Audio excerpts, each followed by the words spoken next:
21వ అధ్యాయము అప్పాలు వచ్చి చదివించవలసిందిగా మనం చేస్తున్నాం. మహోన్నత చాటున నివసించేవాడు, సర్వోన్నత శక్తిని నీడను నివసించేవాడు. ఆయనే నాకు ఆశ్రయము, నా కోట, నేను నమ్ముకున్న నా దేవుడని నేను యెహోవాను గూర్చి చెప్పుచున్నాను. వేటగాని ఉరుల నుండి ఆయన నిన్ను విడిపించును, నాశనకరమైన తెగులు రాకుండా నిన్ను రక్షించును. ఆయన తన రెక్కలతో నిన్ను కప్పును, ఆయన రెక్కల క్రింద నీకు ఆశ్రయము కలుగును. ఆయన సత్యము కేడమును దారుణై ఉన్నది. రాత్రి వేళ కలుగు కైనము, పగటి వేళ ఎలుగు బాణములకైనను, చీకటిలో సంచరించు తెగులుకైనను, మధ్యాహ్నముకు పాడు చేయు రోగములకైనను నీవు భయపడకూడదు.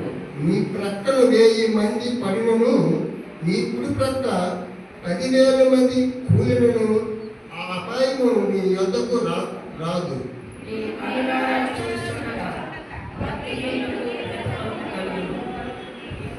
యెహోవా నీవే నా ఆశ్రయము అని నీవు మహోన్నతుడైన దేవుడు నీకు నివాస స్థలముగా చేసుకొని ఉన్నావు. నీకు అపాయమేమీ రాదు, ఏ తెగులును నీ గుడారాన్ని సమీపించదు. నీ మార్గం అన్నింటిలోని నిన్ను కాపాడుటకు ఆయన నిన్ను గూర్చి తన దూతలకు ఆజ్ఞాపించును. నీ పాదములు రాయి తగలకుండా వారు నిన్ను తమ చేతుల మీద ఎత్తి పట్టుకొందురు. నీవు సింహములను, నాగుపాములను కొదవదొక్కలేవు, సింహము భుజంగములను అనగదొక్కలేవు. నేను అతని కనిపించను, అతను నా నామము ఎరిగినవాడు కనుక నేను అతని కనపరచను. కీర్తనల గ్రంథము 51వ అధ్యాయము 1 నుంచి 5 వచనాలు చదువుకుందాం.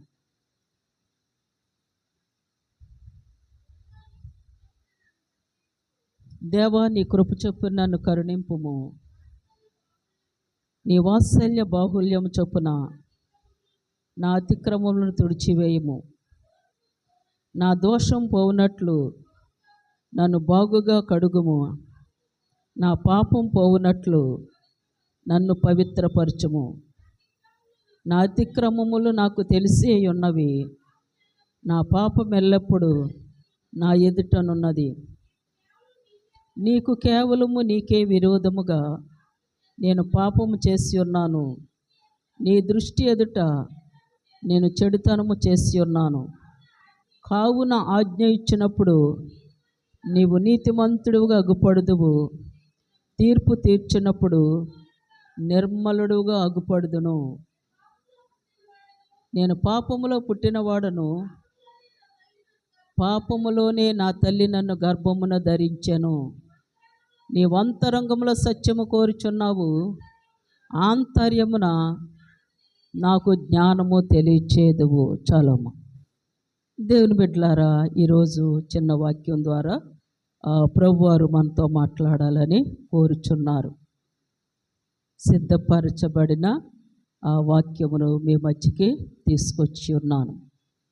ఈరోజు మన ధ్యానాంశము పర్సనల్ లైఫ్, వ్యక్తిగత జీవితము. పర్సనల్ లైఫ్, వ్యక్తిగత జీవితములో, నీ ఒంటరి జీవితములో, నీ ఏకాంత జీవితములో, నీ ఆత్మీయ జీవితము, నీ శరీరాన్ని ఎలా కాపాడుకుంటున్నావు, నీ జీవితాన్ని ఎలా కాపాడుకుంటున్నావు, నీ దేవునికి నీవెంత సువాసనగా ఇష్టముగా ఉండగలుగుతున్నావు. Personal prayer, personal witness, personal ఆరాధన, ఈ 3 ఒక వ్యక్తి జీవితంలో ఉన్నప్పుడు పరలోకపు ఆశీర్వాదములు, భూలోకపు ఆశీర్వాదములు పరుగులెత్తుకుని నీ దగ్గరికి వస్తాయి. ఎన్ని పోరాటాలు, ఎన్ని సమస్యలు, ఎన్ని కలవరాలు, ఎన్ని ఇబ్బందులు, ఎన్నెన్ని పరిస్థితులు వచ్చినా నీవు ఈ 3 కలిగి ఉన్నావు కాబట్టి పర్సనల్ ప్రేయరు, వ్యక్తిగత ప్రార్థన, పర్సనల్ విట్నెస్, వ్యక్తిగత సాక్ష్యము. ఫలానా వ్యక్తి గురించి మీరేమనుకుంటున్నారు? ఆ వ్యక్తి అబ్బా నోరు విప్పితే వినాలనిపిస్తుంది. దేవుని మాటలు, దేవుని స్వరము, దేవుని ఆరాధన, దేవుని పరిస్థితులు ఎప్పుడూ కూడా ఒక వ్యక్తిని దూషించదు. మనుషుల్ని ప్రేమించే మనస్సు ఆవిడికి ఉంది, అతనికి ఉంది. పర్సనల్ విట్నెస్, వ్యక్తిగత సాక్ష్యము చాలా ఇంపార్టెంట్. తర్వాత పర్సనల్ ఆరాధన, దేవునితో సహవాసము, దేవునితో గొప్ప సహవాసము. ఎలాంటి పరిస్థితులు ఎదురొచ్చినా దేవునితోని అనుబంధము, దేవునితోని ఆరాధన, దేవునితో సహవాసము. దేవుణ్ణి మించి నువ్వు ఒక్క అడుగు కూడా ముందుకి వేయలేవు ఏ విషయంలో కూడా. ఇక్కడ చూస్తుంటే చదవబడిన వాక్య భాగములో పశ్చాత్తాప ప్రార్థన ఇది. దావీదు భక్తుడు తన పాపము గురించి, తన అతిక్రమాల గురించి, తన అవిధేయతల గురించి, తన జారిపోయినా, పడిపోయినా, దూరం అయిపోయినా, దేవునికి దూరమైపోయిన పరిస్థితులన్నీ ఈ 51వ అధ్యాయములో పశ్చాత్తాపడతాడు. ఒకప్పుడు పవర్ఫుల్ మ్యాన్, బాల్యము నుండి కూడా దేవునిలో బాగా స్ట్రాంగ్గా ఉన్న వ్యక్తి, తల్లిదండ్రులకి దూరముగా ఉన్న, అన్నలకి దూరముగా ఉన్న, ఎవరికి దగ్గరగా ఉన్నాడు దావీదు? దేవునికి దగ్గరగా ఉన్నాడు. దేవునితో మంచి సహవాసము కలిగి ఉన్నాడు. దేవుని ఎక్కువగా స్తుతించేవాడు, ఎక్కువగా ప్రార్థించేవాడు, ఎక్కువగా దేవునితో వర్షిప్ చేసేవాడు. ఆ వర్షిప్ చేస్తూ చేస్తూ చేస్తూ చేస్తూ చేస్తూ ఉండగానే గొల్యాతు మీద విజయము కలిగింది. ఆ తర్వాత ఇజ్రాయేలు ప్రజలకు ఆ రాజుగా రాజు అయిపోయాడు. స్తుతిలోనే గొప్ప శక్తి ఉంది దేవుని బిడ్డలారా. ఎరుకో గోడలు కోల్చడానికి ఏం ఆయుధాలు ఉపయోగించారు? ఇజ్రాయేలు ప్రజలు స్తుతించారంతే. 6 సార్లు స్తుతించండి, మౌనముగా తిరగండి, దేవుని స్తుతించండి, 7వ సార్లు బూరలు ఊదుచూ స్తుతించండి. ప్రజలు భయపడిపోతున్నారు. ఇజ్రాయేలు ప్రజలు, ఎరుకో గేటు మన చెచ్చంత వెడల్పు ఉంటుంది, ఆ దేశపు ఆ పట్టణపు గేటు. ఎరుకో ప్రజలు అనుకుంటారు, ఇజ్రాయేల్ ప్రజలు అనుకుంటారు, మన కొరకు ఆ గేట్ ఎవరు తీస్తారు? మన కొరకు మనము ఆ దేశాన్ని మీకు ఇస్తానంటున్నారు దేవుడు, ఆ పట్టణాన్ని మీకు ఇస్తానంటున్నారు, మన కొరకు ఎవరు తీస్తారు ఆ గేటు? ఆ గేటు చాలా విశాలమైంది, చాలా స్ట్రాంగ్ అయింది. అక్కడ మరి సైనికులు ఉంటారు. ఎలాగా? దేవుడేమో ఇలాగ అంటున్నారు, మనమేమో అది దాటి వెళ్ళలేము. వాళ్ళు ఎక్కువగా ఆలోచన చేస్తున్నారు. ఇశ్రాయేలు ప్రజలు ఎరుకో గేటు కోసం ఆలోచన చేస్తే భయపడుతుంటే దేవుడు ఎరుకో గోడల్లో పిండిలుగా పడగొట్టాడు. హల్లెలూయా! ఎరుకో గోడలనే పడగొట్టేశాడు ఆయన. చిన్న చిన్న విషయాల కోసం నువ్వు ఎక్కువగా ఆలోచించి ఆ బలహీనతకి గురైపోతున్నావేమో. దేవుడి కార్యము చాలా గొప్పగా ఉంది నీ పట్ల, నీ కుటుంబం పట్ల, నీ పిల్లల పట్ల, నీ పరిస్థితుల పట్ల. నువ్వు దేనికోసమైతే చింతపడుతున్నావో, దిగులు పడుతున్నావో, వాటి విషయంలో దేవుడు గొప్ప కార్యాలు చేయబోతున్నారు. ఇక్కడ దావీదు పశ్చాత్తాపడుతున్నాడు. ఎందుకు ఇంత పశ్చాత్తాపడవలసిన పని వచ్చిందంటే చూడండి దేవుని బిడ్డలారా, 2 సమూయేలు గ్రంథం 11 అధ్యాయం 4వ వచనంలో, జీవితంలో ఒక్కసారి ఒక వ్యక్తితో పాపము చేశాడు దావీదు. ఒకే ఒక్కసారి పాపము చేశాడు. ఎవ్వరూ చూడలేదు, ఎవరు కనిపెట్టలేదు, ఎవరూ చూడలేదు. తన పాపము కప్పుపుచ్చేసుకున్నాడు. మరి మంచిగా రాజుగా మెయింటైన్ అయిపోతున్నారు. దేవుని బిడ్డారా, చూడండి 12వ అధ్యాయం 1వ వచనం. యెహోవా నాతానును దావీదు నొద్దకు పంపెను. అతడు వచ్చి దావీదుతో ఇట్లనెను. చాలు. ఎవరిని పంపించాడు దేవుడు? నాతాను దైవజనుడిని, ప్రవక్తనే పంపించాడు. దావీదు రహస్యంగా వ్యభిచార పాపము చేసి ఆమెను తన ఇంటికి పంపించేసి ఉరియాకి తెలియకుండా, సైనికులకి తెలియకుండా, ప్రజలకు తెలియకుండా తన తప్పును కప్పుపుచ్చాలనుకున్నాడు. కానీ ఎవరు చూశారంట? రహస్యంగా చేసిన పాపం ఎవరు చూశారు? దేవుడు చూసి నాతాను దైవసేనుడు పంపిస్తాను, దావీదు ఇంటికి వెళ్ళు, నాతాను నువ్వు దావీదు ఇంటికి వెళ్ళు, నేను నీ నోటిలో ఏ మాటలు ఉంచుతానో ఆ మాటలు దావీదుతో చెప్పు. నాతాను ప్రవక్త రాగానే నమస్కారం చేశాడు, సాష్టాంగ నమస్కారం చేశాడు. ఎంతో గౌరవముగా, వినయముగా, విధేయతగా ఆ దైవజనుడికి మరి లోబడి మాట్లాడుతున్నాడు దావీదు. నేను ఊరకనే రాలేదు నీ ఇంటికి, నీతో మాట్లాడమని దేవుడు నన్ను పంపించి ఉన్నారు, సెలవిమ్మని దావీదంటే అక్కడ నాతాను ప్రవక్త చిన్న స్టోరీ చెప్తాడు.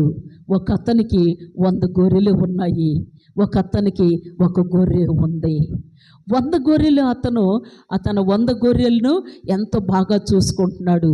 ఇక 1 గొర్రె ఉన్న అతను తన కొడుకులాగా, తన కూతురులాగా తన చేతి ముద్దలు తింటూ, తన ఇంట్లోనే పెరుగుతూ, తనతో పాటే ఆ పొలానికి తీసుకెళ్ళి ఎంతో గారాబంగా పెంచుకుంటున్నాడు.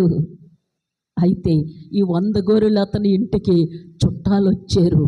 చుట్టాలు వస్తే ఆ 100 గొర్రెల్లో ఏ గొర్రెని ముట్టకుండా ఈ ఒకే 1 గొర్రె పెంచుకుంటున్న ఈ గొర్రెను తీసుకువెళ్ళి వధించి ఆ ముక్కలు చేసి భోజనము, కూర వండి భోజనము వడ్డించాడు. అయితే దీనికి మీ జవాబు ఏంటి? మీ ఆన్సర్ ఏంటి? చాలా ఉగ్రుడైపోయాడు దావీదు. ఆ 100 గొర్రెలు వాడు ఆ 100 గొర్రెలు పక్కన పెట్టి ఈ గొర్రెని ఇలా చేస్తాడా? పేదవాడు గొర్రెను ఆ విధంగా చేస్తాడా? అలాంటి వాడు నా రాజ్యంలో ఉండేది, అతడు మరణానికి పాత్రుడు అంటాడు. అతడు మరణానికి పాత్రుడు, అలాంటి వాడు నా రాజ్యంలో ఉండడానికి వీలేదు. 1 గొర్రె బదులుగా ఇంకా చాలా గొర్రెలు ఇవ్వాలని ఆ దావీదు అక్కడ చెప్తాడు. అలాగా ఆ చెప్పగానే నాతాను ప్రవక్త అంటాడు, ముక్కు సూటిగా నిలబడి, ఆ మనుష్యుడవు నీవే, హల్లెలూయా. గచ్చగచ్చ వణికిపోతున్నాడు దావీదు. బాబో, ఎవరో చూడలేదనుకున్నాను, నా దేవుడు చూశాడు, నా దేవుడు దైవజనుడిని పంపించాడు. ఆ మనుష్యుడవు నీవే. ఇప్పుడు నువ్వు ఏ నిర్ణయం తీసుకుంటావో, ఇప్పుడు నువ్వు ఎలాగ జవాబిస్తావో నన్ను పంపించిన వానికి నేను చెప్పాలి. హల్లెలూయా. ఎవరికి చెప్పాలి? ఎవరు పంపించారు? దైవజనుడిని దేవుడు పంపించారు. నన్ను పంపించిన వానికి నేను చెప్పాలి. నేనైతే ఈ విధముగా మాట్లాడిన దేవుడు నాతో సెలవిచ్చినట్లుగా నీవైతే ఇంత కఠినముగా మాట్లాడావు, అయితే ఇప్పుడు నీ జవాబు ఏంటో చెప్పు. కాళ్ళ మీద పడిపోయాడు దైవజనుడు, కాళ్ళ మీద పడిపోయాడు. దేవుని బిడలారా, దైవజనులు నిలబెట్టుకొని మనతో దేవుడు మాట్లాడతారు, సేవకులతో దేవుడు మాట్లాడతారు, నీతో దేవుడు మాట్లాడతారు. మనం సరి చేసుకోవాలని, సరిదిద్దుకోవాలని, దేవునికి లోబడాలని వాక్యం ద్వారా మనల్ని దేవుడు హెచ్చరిస్తూ ఉంటారు. వాక్యం ద్వారా తేటగా మనతో మాట్లాడినప్పుడు, నా బాల్యకాలంలో దేవుని దుఃఖపెట్టిన పరిస్థితులు, నా యవ్వన కాలంలో దేవుని బాధ పెట్టిన పరిస్థితులు, ఇప్పుడు నా జీవితము ఎలాగుంది? నా దేవునికి ఇష్టముగా ఉందా? ఈ దినము దైవజనుడు నిలబెట్టుకుని నాతో దేవుడు మాట్లాడి ఉన్నారు. ఆనాడు నాతాను దైవజనుడు నిలబెట్టుకొని దావీదుతో మాట్లాడినట్లుగా నాతో నా దేవుడు మాట్లాడి ఉన్నారు. మనం సరి చేసుకుందామా? దావీదు సరి చేసుకున్నాడు. కీర్తనల గ్రంథం 6వ అధ్యాయం 6వ వచనం చూడండి. నేను మూలుగుచు అలసి ఉన్నాను, ప్రతి రాత్రియు కన్నీరు విడుచుచు నా పరుపు తేలజేయుచున్నాను. నా కన్నీళ్ల చేత నా పడక కొట్టుకొని పోవచ్చు. అంత ఏడ్చాడు దేవుని బిడ్డలారా. బా, నేను మూలుగుచు, ప్రతిరోజు మూలుగుతున్నాడంట. కొంతమంది స్త్రీలకి మూలుగులు ప్రార్థన, మన సంఘంలో మూలుగుతారు అలాగా మందిరానికి వస్తే. శుక్రవారం ప్రార్థనకి కూర్చుంటే ఒక్కొక్కరు ఈ చివరి కూర్చో మూలుగుతూ ఉంటారు, ఒకరు ఆ చివరికి వెళ్ళిపోయి మూలుగుతారు, ఒకరు కుర్చీ పట్టుకుని ఏడుస్తూ ఉంటారు. దేవుని బిడ్డలారా, ఆ మూలుగులు ప్రార్థన దేవునికి ఎంతో ఇష్టము. మూలుగుతున్నాడంట, తర్వాత అలసిపోతున్నాడంట. ప్రతి రాత్రి కన్ని ఎందుకు చేసేని తప్పు? అబ్బా, నా దేవుణ్ణి బాల్యం నుండి ఎంత సంతోషంగా ఉన్నాను, ఎంత ఆనందంగా ఉన్నాను, నా దేవునికి ఎంత పేరు ప్రఖ్యాతులు తెచ్చాను, నా దేవుడు నన్ను దీవించారు, ఆశీర్వదించారు, గొప్పవాణిగా చేశారు, నేను ఎందుకు ఇంత పనికిమాలిన పని చేశానని దావీదు హృదయము మరి నిత్యము మూలుగుతూ ఆ కన్నీరు కారుస్తూ ఉన్నాడు. నన్ను క్షమించువా, నన్ను క్షమించువా. ఇంతకంటే తప్పుడు పని ఇంకేంటి నా జీవితంలో? ఇంతకంటే భయంకరమైన జీవితమా? ఎందుకు నాకు ఈ జీవితము? ఒక్కొక్క దగ్గర అయితే మిమ్మల్ని బాధ పెట్టి బ్రతకడం ఎందుకు, నేను నన్ను తీసుకోరదా? భూమి మీద నాకెంత స్థాయి, స్థితి, ఎంత ఉనికి అనుభవించడానికి నేను యోగ్యుడు కాదు, నాకు మరణము ఇవ్వు ప్రభువా అంటాడు. దేవుని బిడ్డలారా, ఇక్కడైతే తన కన్నీరు విడిచి తన పరుపు తేలునంతగా తన కన్నీళ్ళ చేత ఆయన పాదాలు కడుగుతున్నారు. తన దుప్పటి తడిసిపోతుందంట, తన తువాలు తడిసిపోతుందంట, తన పరుపు మరి తేలిపోయాడు. ఎంత ఏడ్చాడో, ఎన్ని సంవత్సరాలు ఏడ్చాడో జీవితంలో. ఒకేసారి ప్రభు హృదయాన్ని గెలిచేసుకున్నాడు. ఆ కన్నీటితో, ఆ ప్రార్థనతో దేవుని హృదయాన్ని గెలుచుకొని, దావీదా నాయనా, నేను నిన్ను సంపూర్తిగా క్షమించాను, నా హృదయానుసారుడువు, నా జ్యేష్ఠ కుమారుడు అంటాడు. మన దేవుడు క్షమించే దేవుడు, ప్రేమించే దేవుడు, కనికరించే దేవుడు, నిన్ను చేర్చుకునే దేవుడు. ఆనాడు దావీదును క్షమించినట్లుగా నిన్ను క్షమించే దేవుడు. దావీదుకి పర్సనల్గా స్తుతించే మనసు ఉంది, పర్సనల్గా ప్రార్థించే మనసు ఉంది, పర్సనల్గా పశ్చాత్తాపడుతున్నాడు. నీవు దేవునితో సహవాసం చేస్తూ ఉంటే పర్సనల్గా, ఒకవేళ నీ భర్త అంత ఆత్మీకంగా లేకపోయినా, నీ కుటుంబం అంతా ఆ దేవునిలో బలంగా లేకపోయినా, నీవు ప్రభు దగ్గర నిన్ను నీవు ఉపేక్షించుకొని ప్రభుతో గడిపినప్పుడు దేవుని కటాక్షము నీ పిల్లల మీదకి, నీ భర్త మీదకి, నీ భార్య మీదకి, నీ కుటుంబం మీదకి ఆయన కనికరిస్తారు. పాపములు కప్పుకొనుట కంటే ఒప్పుకొని విడిచిపెట్టుట మనకి క్షేమము. దేవుని బిడ్డలారా, క్షేమము. దావీదును దేవుడు చేర్చుకున్నారు. ఎంతగా స్తుతించేవాడంటే దావీదు తన్ను తాను మర్చిపోయి, తన్మయించిపోయి, తన చేతులు తిమ్మిరిలెక్కిపోయేవి. స్తుతిస్తుంటే, దేవుణ్ణి ఆరాధిస్తుంటే, దేవుని బిడ్డలారా, ఒకానొక సమయంలో మందసము మరి యెరూషలేముకు తీసుకొచ్చినప్పుడు దావీదు నాట్యమాడతాడు.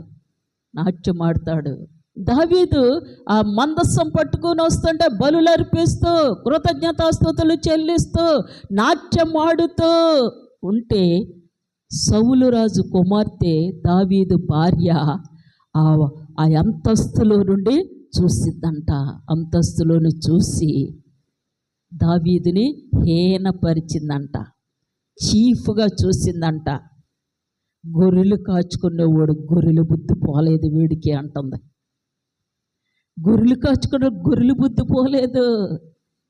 అయితే మేకాలు తండ్రి ఏం కాచుకున్నాడు అది గుర్తులేదు, గాడిదలు కాచుకున్నాడు. ఎవరు? సౌలు రాజు. సౌలు ఒకప్పుడు గాడిదలు కాచుకున్నాడు. మా నాన్న గాడిదలు కాచుకున్నాడని అది గుర్తులేదు. గొర్రెలు కాచుకున్న గొర్రెల దొడ్డిలో పుట్టిన గొర్రెల్లో గొర్రెగా బ్రతికిన ఈ గొర్రెల బుద్ధి పోలేదు వీడు. కానీ ఆ అంతస్తులో నుంచి ఆ హీనంగా చూసిందంట. దావీదైతే తన వస్త్రములు ఆ పై వస్త్రము కూడా కానకుండా ప్రభువులో తన్మయించుకుని మందసమును దేవుని యొక్క మరి పరిశుద్ధాత్మతో నింపబడిన దేవుడు మందసములో నివసిస్తాడు. మందసము దేవుడు, దేవుని ఆత్మ, దేవుని స్తుతి, దేవుని ఆరాధన. మందసము ఓబేదేదు ఇంటి నుంచి దావీదు పురములోనికి తీసుకొస్తుంటే, దావీదు గాన ప్రతిగానాలు చేస్తుంటే అతను దేవునితో తన్మయించిపోయి ఆయన నాట్యం చేస్తుంటే మీకాలు హీనపరిచిందంట. మరణము వరకు మీకాలు గర్భము దాల్చదు. ఆమె గర్భమును శపించాడంట దేవుడు. ఎంత శాపానికి గురైపోయింది. దైవజనుడైన దావీదు, ప్రవక్త అయిన దావీదు, దేవుని కుమారుడైన దావీదు దేవుణ్ణి ఆరాధిస్తుంటే మీకాలంటుంది ఇడికి గొర్రెలు బుద్ధి పోలేదు. ఒక్కొక్కసారి నీ జీవితంలో ఆ శ్రమలు, హేళనలు, దూషణలు, పెద్ద భక్తులు బైబిల్ పట్టుకుని వెళ్ళిపోతున్నారు, హల్లెలూయా అంటారు. ఎవరు ఏమన్నా నీ దృష్టి ఎవరి మీద ఉండాలి? దేవుని మీదే. దేవుని గురి, దేవుని ఆ పరిస్థితులే కలిగి ఉండాలి. దేవుని బిడ్డలారా చూడండి, లోకసువార్త 7:47 యేసు ప్రభువారు సీమోను యేసు ప్రభువారిని భోజనానికి పిలిచారు, లంచ్కి పిలిచారు. ఆయన ధనవంతుడు, గొప్ప వ్యక్తి. యేసు ప్రభు దగ్గర తన ప్రిస్టేజీ, తన అధికారము, తన ఉన్నతమైన స్థితి ప్రదర్శించుకోవడానికి డాంబికమైన మనస్సుతో ఆ సీమోను పిలిచి ఉన్నాడు. భోజనానికి ప్రభువారు కూర్చుని ఉండగా స్పష్టంగా బైబిల్ వ్రాయబడి ఉంటుంది. భోజనానికి కూర్చున్నారంట. ఆ ఊరిలో ఆమె పేరు వ్రాయబడి లేదు. ఊరంతా కూడా ఆమె ఒక పేరుతో పిలుస్తారు. ఆమె పేరు పాపాత్మురాలు. నేను వ్యక్తిగత జీవితము, ఒంటరి జీవితము, personal prayer, personal witness, personal ఆరాధన, నీ వ్యక్తిగత జీవితం మీద నీ ఆత్మీయ జీవితం ఆధారపడి ఉంటుంది. నీ వ్యక్తిగత జీవితంలోనే నీ ఆశీర్వాదములు ఆధారపడి ఉంటాయి. నీ వ్యక్తిగత జీవితము దేవునికి విరోధముగా ఉంటూ నిన్ను దేవుడు ఎలా లిఫ్ట్ చేస్తారు, ఎలాగ ఉన్నతమైన స్థితి. ఆయనకైతే నీ మీద ఎన్నో ప్రణాళికలు, ఎన్నో ఉద్దేశాలు, ఎంతో నిన్ను ప్రేమిస్తున్నారు, ఎన్నెన్నో ఇవ్వాలని కోరుకుంటున్నారు. కానీ దేవునికి ఇష్టముగా, దేవునికి ప్రీతికరముగా ఉండలేకపోతున్నావు. ఈమె పర్సనల్ నిర్ణయం తీసుకుంది, వ్యక్తిగత నిర్ణయం తీసుకుంది. ఎవరికి చెప్పలేదు, ఎవరితో మాట్లాడలేదు, ఏమీ లేదు. డైరెక్ట్గా ఆ ధనవంతుడైన సీమోను ఇంటికి వచ్చేసిందంతే. రక్షణ విషయములో, దేవుని విషయములో, దేవునిలో నీవు తీసుకున్న నిర్ణయము ఎవరికి చెప్పక్కర్లే. ఒక్కొక్క సమయంలో అబ్రహామును దేవుడు, నీవు ప్రేమిస్తున్న ఇస్సాకును నాకు బలి ఇమ్మన్నారు మోరియా పర్వతం మీద. భార్యకి చెప్పాడా? పనివారికి చెప్పాడా? అక్కడున్న తను ఎక్కువగా ప్రేమించే వారికి ఎవరికైనా చెప్పాడా? పర్సనల్, నీ వ్యక్తిగత, నీ ఒంటరి జీవితము, నీ వ్యక్తిగత జీవితము దేవునికి ఇష్టముగా, సువాసనగా ఉన్నప్పుడు తల్లిదండ్రులు చూడరు, కుటుంబీకులు చూడు, నీ భార్య చూడదు, నీ భర్త చూడు. నీ మొబైల్ ఏ విధంగా వాడబడుతున్నావు? నీ మొబైల్లో ఏమి చూస్తున్నావు? దేవుడు చూడ్డా? పాపాత్మురాలు తీసుకున్న నిర్ణయము దేవునికి తెలియదా? దావీదు బత్షెబతో తప్పు చేసిన దేవునికి తెలియదా? ప్రతీది నువ్వు అడుగు తీసి అడిగేస్తే నీ ఆలోచన, నీ ప్రవర్తన, నీ మనస్సు, నీ హృదయము సమస్తం ఎరిగిన దేవుడు మన దేవుడు. సృష్టములో ఆయనకు మరుగైనది ఏమీ లేదు.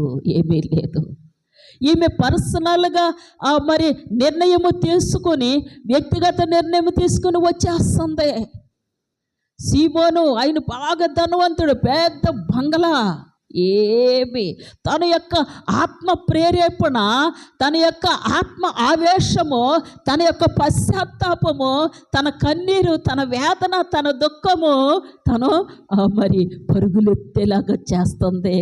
ఇంకా నాకు ఈ పాప జీవితం వద్దు, ఇంకా నాకు ఈ రోత జీవితం వద్దు, ఇంకా నేను ఈ బ్రతుకు అనేక కుటుంబాలని, అనేక స్త్రీలని, అనేక కుటుంబాలని బాధ పెట్టాను, దుఃఖ పెట్టాను, గాయపరిచాను, ఇంకా నాకు ఈ జీవితం వద్దు. ఈరోజు మా ఊరు ఫలానా ధనవంతుడి ఇంటికి యేసు ప్రభువారు వస్తున్నారు. ఆయన దగ్గర నా పాపం అంతా చెప్పుకోవాలి, నా పాపం అంతా ఒప్పుకుంటాను. డైరెక్ట్గా వచ్చేసిందంట. దేవుని బిడ్డలారా, దేవునితో నీ సహవాసం వాళ్ళు వీళ్ళని ఏం అడగక్కర్లేదు. వాళ్ళ సలహాలు వీళ్ళ సలహాలు అనవసరం. కొంతమంది వెనక్కి లాగేస్తారు, కొంతమంది వెళ్ళమ్మా పర్వాలేదు ప్రార్థన చేసుకో అంటారు. మనుషుల మీద ఆధారపడక నీ ఆత్మీయ జీవితం, మనుషులను ముందు పెట్టుకోక, దేవుని వాక్యాన్ని నీవు హృదయములో పెట్టుకున్నప్పుడు నీ జీవితంలో గొప్ప కార్యములు ప్రభువారు చేస్తారు. ఆమె వచ్చి ఆయన భోజనానికి కూర్చున్నారు. ఆ పాదాల మీద పడిపోయి ఏడుస్తుంది. ఎంత ఏడుస్తుందంటే పాదాలన్నీ తడిచిపోయినాయి. ఒక 2 పాదాలు కడగాలంటే ఒక లోటాలు నీళ్ళు కావాలి, ఒక జగ్గుడు నీళ్ళు కావాలి, ఒక చెంబుడు నీళ్ళు కావాలి. అంత ఏడుస్తుంది. ఆ పాదాలు తడిచిపోతుంటే తన పెద్ద జుత్తుతో ఆ టవల్లాగా తుడిచేస్తుంది.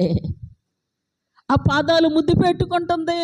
అమ్మో వచ్చి ఈ అపవిత్రమైన పెదవులు, అపవిత్రమైన నాలుక, అపవిత్రమైన పెదవులు ఆయన పాదాలకి తగిలింది. వెంటనే అత్తరు పూసేస్తుందంట. తన హృదయం అంత సువాసనగా, అంత పశ్చాత్తాపముగా, అంత లోబడే రీతిగా మారిపోయింది, మార్చుకుంది. దేవుని బిడ్డలారా, అందుకే 7:47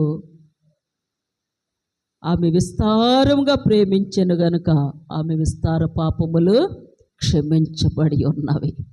పాపపు ఒప్పుకోలు, పాపపు విడుదల, పాపమును దూరముగా ఉండుట దేవుని ఆశీర్వాదములకు, దేవుని ప్రేమకు, దేవునికి మనల్ని దగ్గర చేస్తుంది.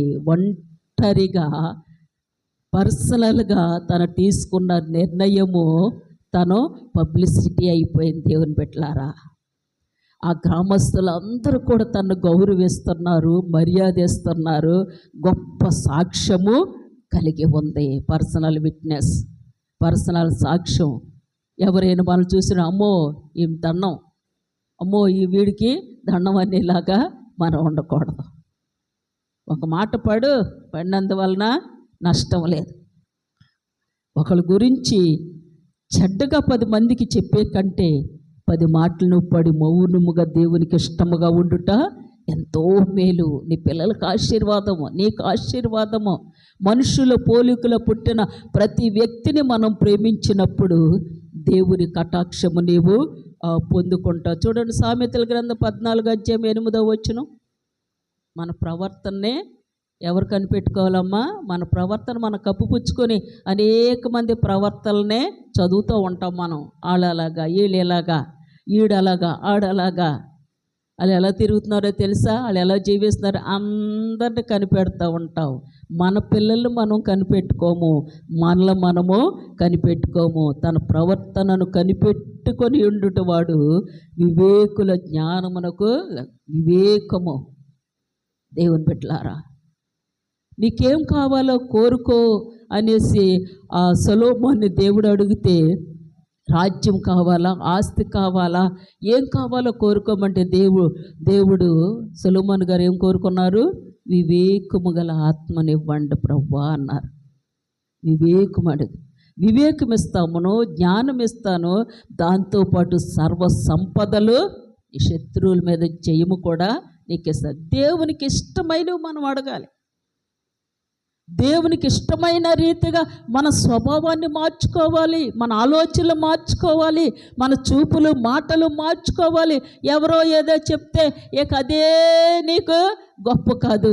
అందులో ఎంత నిజం ఉంది, ఎంత అబద్ధం ఉంది, ఏంటి వారి వల్ల నేను ఆ చెడు వినటం వలన నాకేంటి ప్రయోజనము?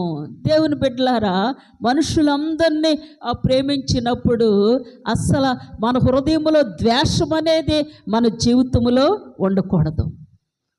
దేవుని కృపకు అర్హులముగా ఉంట. 14-12 అదే అధ్యాయము. ఒకని ఎదుట సరైనదిగా కనబడు మార్గము కలదు, తుదకు అది మరణమునకు దారితీయును.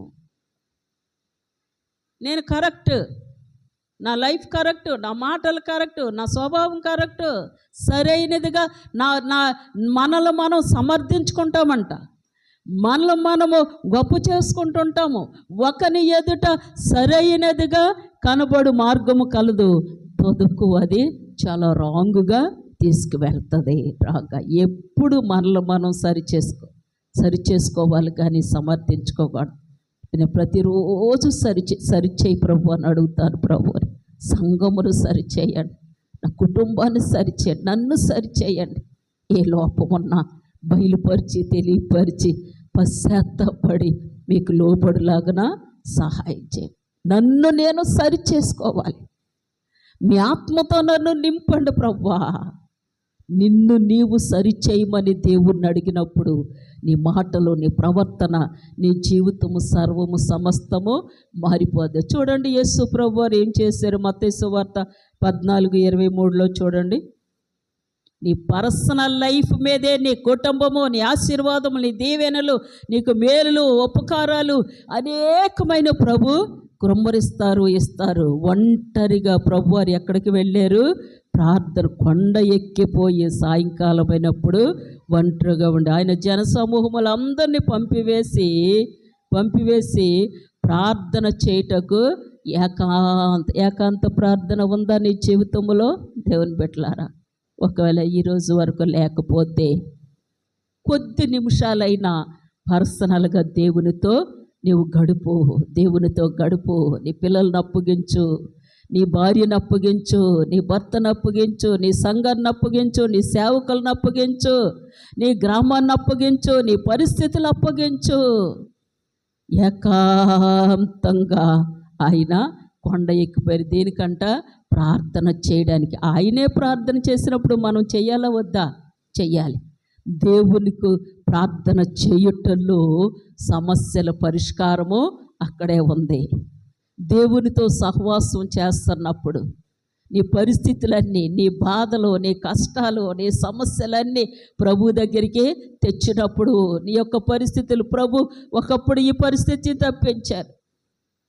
హాస్పిటల్కి ఇంతవరకు వెళ్ళలేదు, ఒక ఇంజక్షన్ కానీ ఒక ట్యాబ్లెట్ కానీ వాడలేదు అన్నవాళ్ళు ఎవరు ఉన్నామా?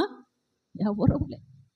అందరూ హాస్పిటల్కి వెళ్ళిన వాళ్ళమే, మెడిసిన్ వాళ్ళమే. చాలామందికి ఆపరేషన్లు అయినాయి. ఆ మొత్తిచ్చినప్పుడు ఆ ఆపరేషన్లో దేవుడు తోడే లేకపోతే, ఆ పరిస్థితులన్నిటిలో నుంచి ప్రభు సహాయం చేయకపోతే మనము ఏపాటి గుప్పడి గుండె చప్పుడు ఆగిపోతే ఈ శరీరము బయటికి వెళ్ళిపోవలసిందే. దేవుని బిడ్డలారా, కాబట్టి ఆయన ప్రార్థన చేస్తున్నారు, ఒంటరిగా ప్రార్థన చేస్తున్నారు, ఏకాంతంగా ప్రార్థన చేస్తున్నారు, ప్రజలందరి కోసము ప్రార్థన చేస్తున్నారు. మనము కూడా ఒంటరి ప్రార్థన నేర్చుకోవాలి. నేను ఎక్కువ అంటాను కదా, ఉదయకాల ప్రార్థనలో గొప్ప పవర్ ఉంది. ఉదయాన్నే లేచి నువ్వు దేవుని సన్నిధిలో గడుపుతుంటే, పశ్చాత్తాపడుతుంటే, కన్నీరు కారుస్తుంటే, నీ పరిస్థితులన్నీ నీ ముందుకు తెచ్చుకొని దేవునికి చెప్తూ ఉంటే నీకు వేదన, దుఃఖము, భారం, గుండె బరువెక్కిపోద్ది. దేవుని బిడ్డలారా, చూడండి మరొక మాట చూసుకొని మనము ముగించుకుందాం. ఆదికాండము 32వ అధ్యాయము 21వ వచనం నుండి చూడండి. ఆదికాండము 32:21. ఇక్కడ యాకోబు రాత్రంతా ప్రార్థన చేస్తాడు. తన భార్యలను, తన పిల్లలను, తన మందలను, తన పనివారిని అందరినీ పంపించాడు. హారాను నుంచి బెయిర్షెబా ప్రయాణమై వస్తున్నాడు యాకోబు.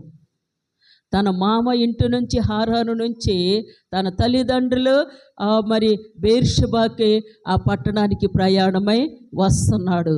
మధ్యదారిలో వాళ్ళందరూ ఎవ్వరికీ చెప్పలేదు, మీరందరూ వెళ్ళండి, నేను తర్వాత వస్తాననేసి అందరిని పంపించేసి ఒక చెరువు ఉంది, ఆ చెరువు గట్టున ఒక వృక్షం ఉంది, ఆ వృక్షము క్రింద మోకలించి ప్రార్థన చేస్తున్నాడు. తన తండ్రి ఇంటి నుంచి ఎలాగ వచ్చేసాడో, ఏమీ లేకుండా చేతి కర్రతో వచ్చిన నాకు, దరిద్రుడిగా ఉన్న నాకు, దిక్కుమాలినోడుగా ఉన్న నాకు, తల్లిదండ్రులు దూరం అయిపోయిన నాకు, ఎవరూ లేక ఏ ఆధారం లేక ఉన్న నాకు హారానులో ఎన్ని శ్రమలు వచ్చినాయి, ఎన్ని శోధనలు, మామైన లాబాను చేత ఎంత హింస పొందాడో అవన్నీ కూడా తలుచుకుంటూ అక్కడ తోడై ఉన్నావు, ఇక్కడ తోడై ఉన్నావు, ఈ శ్రమలో తోడై ఉన్నావు, ఆ కష్టంలో మాట్లాడావు, ఈ శోధనలో మీరు సహాయం చేశారు. రాత్రంతా కూడా అవన్నీ తలుసుకొని పశ్చాత్తాపడి ఏడుస్తుంటే యాకోబు దేవుడు ప్రత్యక్షమై వచ్చేసాడంట పరలోకం నుంచి. హల్లెలూయా. మన ప్రార్థన ఎలాగుంది? దేవునితో నీ సహవాసం ఎలాగుంది?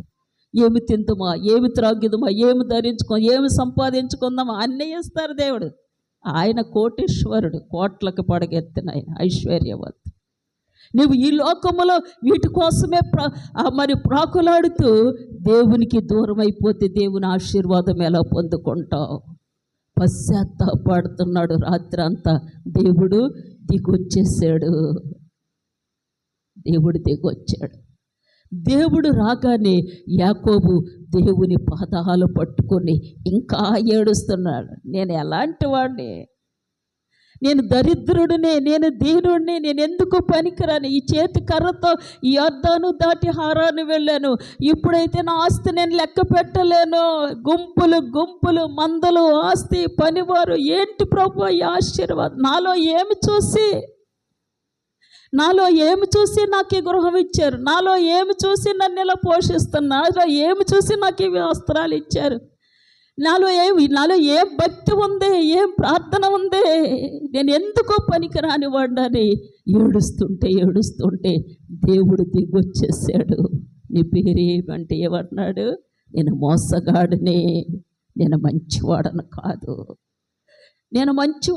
కాదు, ఈ ఆశీర్వాదాలకి, మీ కృపలకి, మీ మేలులకి అనిపించడం నేను యోగ్యుడను కాను. ఎంతగా ఏడుస్తున్నాడంటే, నిన్ను ఇశ్రాయేలుగా మారుస్తున్నాను, అనేక జనములకు తండ్రిగా నిన్ను చేస్తున్నాను.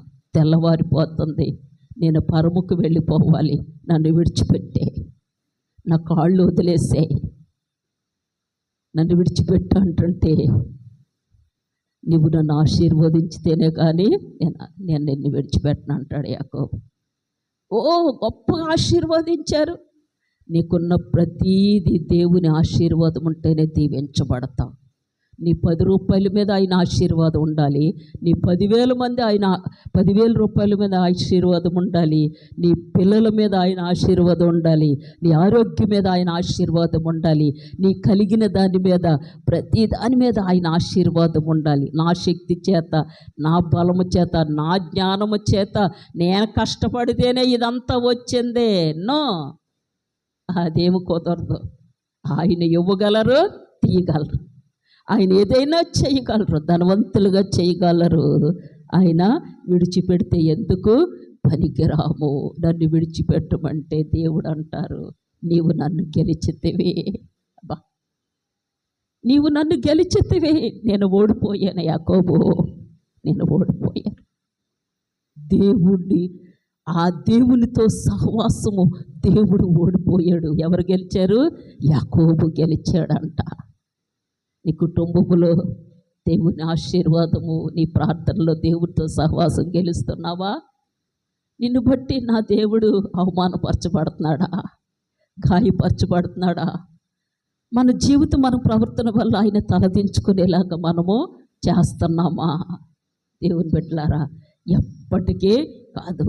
దేవుని దగ్గర మనం సమాధానం కలిగి ఉన్నప్పుడు దేవుడే నీకున్న సమస్తము కంటే ఎవరు ముఖ్యము? ఆయనే. ఆయన అంటే నాకు పిచ్చి ప్రేమ. నేను దేనిని ఎక్కువ ప్రేమించను. నా పిల్లలే కాదు, నా భర్తే కాదు, ఇదేది నాకు ఎక్కువ కాదు. అన్నీ ఈ లోకములోనే, ఏదున్నా ఈ లోకములోనే. ఇది మన పరలోకం తీసుకొస్తుందా? భర్త కానీ, పిల్లలు కానీ, కుటుంబం కానీ ఏది కాదు. దేవుని బిడ్డలారా, ఆయన్ని ఎక్కువ ప్రేమించినప్పుడు, ఆయన్ని గౌరవించినప్పుడు, ఆయనకు ప్రార్థించినప్పుడు మీరు తప్ప నాకు ఎవ్వరూ లేరయ్యా. ఆయనకి నీవు సరెండర్ అయిపోయినప్పుడు ఈ అన్ని పరిస్థితుల మీద ఆయన కృప, ఆయన కనికరము ఉంటుంది. దేవుని బిడ్డలారా, నేను ముగిస్తున్నాను. నీ పర్సనల్ ప్రార్థన, నీ వ్యక్తిగత ప్రార్థన ఎలాగుంది? దేవునితో నీ సహవాసం ఎలాగుంది? దేవునితో నీ అనుబంధం ఎలాగుంది? నీ సాక్ష్యము ఎలాగుంది? ఒంటరి జీవితము, నీ ఒంటరి ప్రవర్తన, నువ్వు ఒంటరిగా దేవునితో సహవాసము, నీ సాక్ష్యము మీదే నీ కుటుంబ ఆశీర్వాదములు ఆధారపడి ఉంటాయి. దేవుడి పరిశుద్ధ వాక్యమును దీవించి ఆశీర్వదించునుగాక. ఆమేన్.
యెహోవా మిమ్మల్ని ఆశీర్వదించి మిమ్మల్ని కాపాడునుగాక.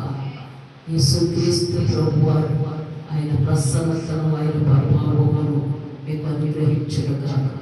పరిశుద్ధాత్మ దేవుడు ఆయన సమాధానములో సమృద్ధిని, సంతోషమును మీకు కలుగు చేయునుగాక. ఆమేన్, ఆమేన్, ఆమేన్.